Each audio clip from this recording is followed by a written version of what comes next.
Nous avons tous des moments où nous nous sentons dépassés par la situation et nous ne savons que faire face aux conseils que nous recevons. Et nous éprouvons un grand besoin de direction spirituelle.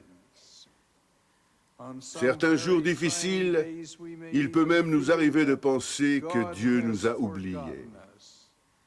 Dieu nous connaît et nous aime tous. Nous sommes tous ses fils et ses filles, et quoi que nous aient appris les leçons de la vie, la promesse reste vraie. Si l'un d'entre nous manque de sagesse, qu'il la demande à Dieu, qui donne à tous simplement et sans faire de reproches, et elle lui sera donnée.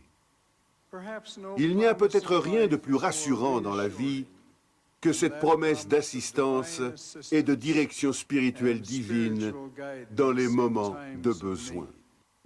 Quand je suis née, j'avais beaucoup de malformations des os.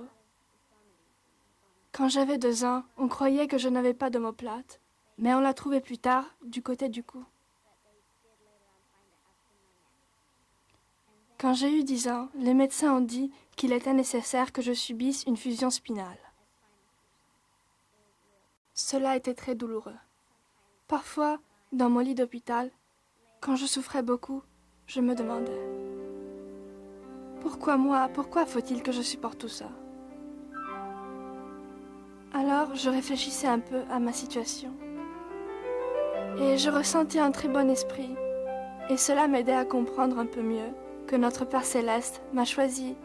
Parce que peut-être, il se disait que je pourrais le supporter, ou que je serais plus forte. Ou peut-être parce que je suis ici pour aider quelqu'un. Mais je ne sais pas qui. Mon père et mon frère m'ont donné une bénédiction avant que je rentre à l'hôpital. Et je sais que ça m'a beaucoup aidé. Quand je suis rentrée à l'hôpital, je n'avais absolument pas peur. J'étais parfaitement calme. J'avais l'impression que si je me retournais, je verrais notre Père Céleste, là, qui m'accompagnait. Je suis très proche de notre Père Céleste. Et chaque fois que j'ai besoin d'aide, il me suffit de le prier.